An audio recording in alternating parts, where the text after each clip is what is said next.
This could be the moment when teams with cheap, controllable rosters start buying all NBA talent using other teams' draft capital. Anthony Davis, the 10-time NBA All-Star, has been traded to the Washington Wizards. And that strategy can accelerate a rebuild into contention or saddle a franchise with long-term headaches. Here are 9 insights that explain what's happening, why it matters, and what could go horribly right or wrong. You are buying stars cheap.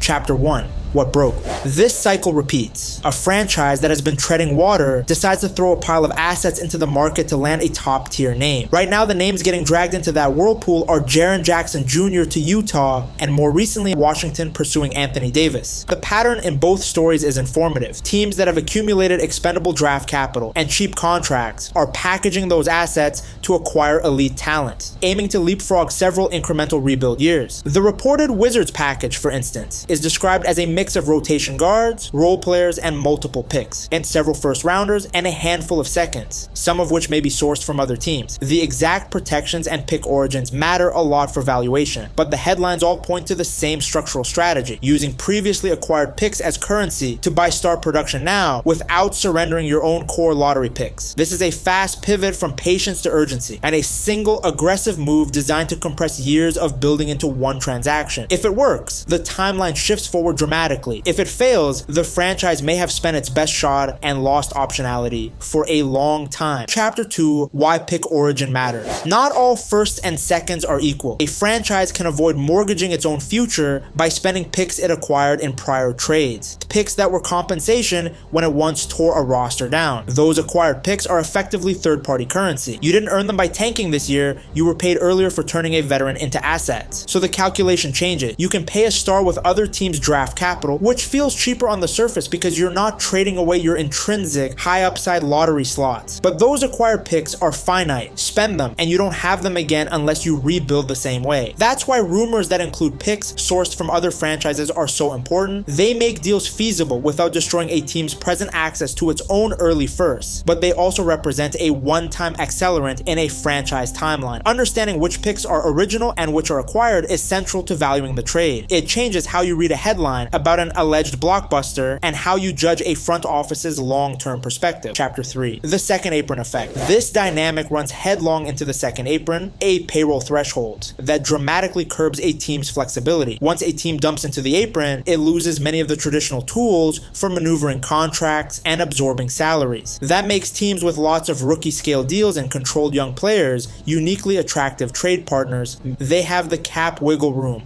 to fit an all-NBA salary without immediately destroying roster construction. In practice, teams under the apron can't easily add additional high salary pieces. Teams with low payrolls can. That's why young, inexpensive rosters are being used as platforms to buy stars. It works because the rest of the roster is cheap, but the risk is structural. Absorbing a massive guaranteed contract ties up cap space and can hamstring future flexibility, especially if the player is older or has significant injury history. Front offices are betting that the short-term uplift outweighs the long-term constraints. If the bet fails, the apron becomes a choke point that limits trades, extensions, and roster adjustments. Chapter 4. Risk versus reward with aging stars. The tension is particularly acute with players like Anthony Davis. When healthy, AD can instantly raise a franchise's ceiling. He alters both ends of the floor and can make a roster competitive in short order. But the injury history and the hit or miss nature of his availability turn a long-term guaranteed commitment into a precarious bet. Promising massive guaranteed money to an older injury-prone star is not the same economic gamble as paying a young player a max. The latter is usually a bet on continued growth and controllable decline later.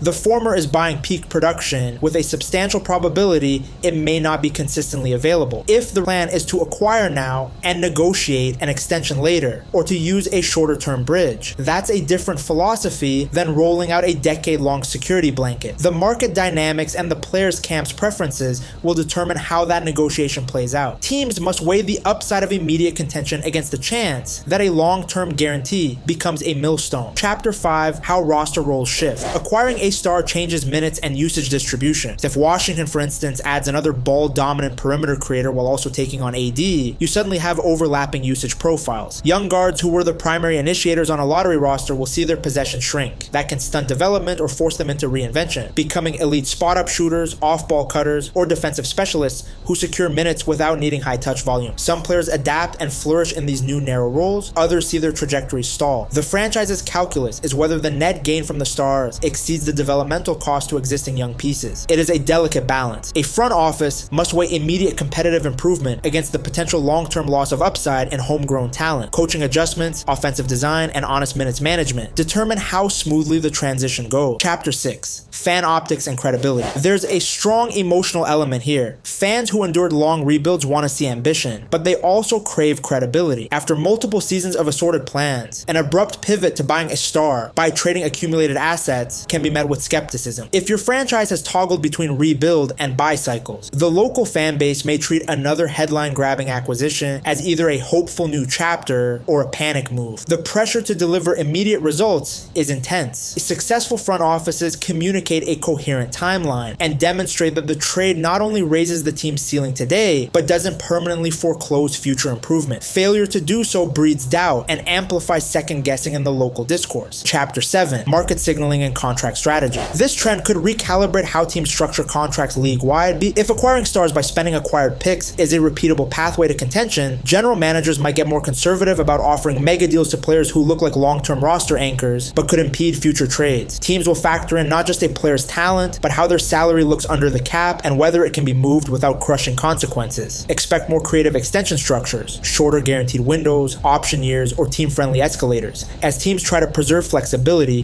while still paying elite production. It could cool the market for certain kinds of long-term extensions, or push negotiations toward less risky, more flexible architectures. Will collide with organizational risk tolerance in interesting ways. Chapter 8. The small moves that matter. Not every transaction will be a blockbuster. Some are tactical. Pick flips, trading a young guard for a late first and some seconds, for example, function as liquidity moves. They create flexible capital that can be redeployed for bigger acquisitions. Those smaller swaps are often utility plays. They clear salary, create or consolidate assets, or position a team to be an active buyer later in the season. Collecting late first and protected seconds is a modern playbook. They may not be glamorous, but they give you options. The cumulative effect of multiple modest trades can set the stage for a seismic move. That's the patience and capital model. Gather ammo over seasons and then spend it decisively. Chapter 9. Net assessment and what to watch. So what's the bottom line? If the reported trades are real, they illustrate a strategy increasingly popular under modern cap rules. Leverage acquired picks and cheap roster construction to buy elite talent now while trying to keep your own intrinsic draft future intact. It can be clever and effective. It telescopes a rebuild into a realistic shot at contention, but it also concentrates risk, injuries, the agony of a massive guaranteed contract, and the loss of movable assets can leave a franchise constrained for years. The young players on the receiving team will face reduced usage and must adapt or risk plateauing. Fans will feel the thrill and the anxiety at once. For me, the prudent stance is to wait for confirmation of the specific protections, pick origins, and the official transaction logs before rendering final judgment. The devil is in those details. A few additional guardrails to keep in mind: verify which picks are originally yours, which are acquired, and whether any are chained through multi-team deals. Look closely at protections and step-ups that can materially change value. Watch for whether teams hand out long-term guarantees or try to structure shorter bridges to preserve optionality. And pay attention to how minutes and offensive design change. The socketing of a big name into an existing framework isn't automatic chemistry. Organizational patience, coaching clarity, and honest roster construction are necessary to harvest the upside of a star addition. I'm not questioning the player's ability. When healthy, Anthony Davis is transformative. Jaren Jackson Jr. is an elite defensive presence with room to grow on offense. My skepticism is economic and strategic. These moves expose franchises to long-term salary and health risks in return for immediate upside. Whether that trade-off is worth it depends on outcomes that aren't entirely in the team's control. Injuries, chemistry, and the vagaries of single elimination playoffs can make or break a season-long investment. The best-case scenario is a compressed path to relevance and a competitive window that justifies the price. The worst-case scenario is several years of constrained flexibility and a roster that can't be easily improved. If you want to follow this closely, watch for the official transaction release and the exact pick protections, and track track any reports about contract extension plans. Those will reveal whether teams are buying a short championship window or committing to a decade of constrained maneuverability. Pay attention to how the coaching staff adjusts minutes, how younger players respond, and how the market for extensions shifts in response. Those details illuminate whether a front office truly understands the trade-offs or is simply chasing optics. Some final thoughts on perspective. Front offices operate in a tight feedback loop of pressure from ownership, fans, and the competitive environment. Sometimes you need to seize an opportunity, but when a star becomes available and your window aligns with ownership expectations, doing nothing can feel worse than taking a calculated risk. Other times, conservatism preserves optionality and allows for a more durable path to sustain success. The core question each franchise faces is which outcome they value more: an immediate leap that could lead to contention, or a slower, steadier climb that preserves future upside. So watch the details and read beyond the headlines. Acquired picks, protections, apron considerations, and contract architecture are the levers that will determine whether these aggressive moves are masterstrokes or costly mistakes. And remember, the narrative around a trade will shift fast once the official filings appear. Until then, treat reports as informative but incomplete. If you enjoyed this video, you'll probably like this one right here.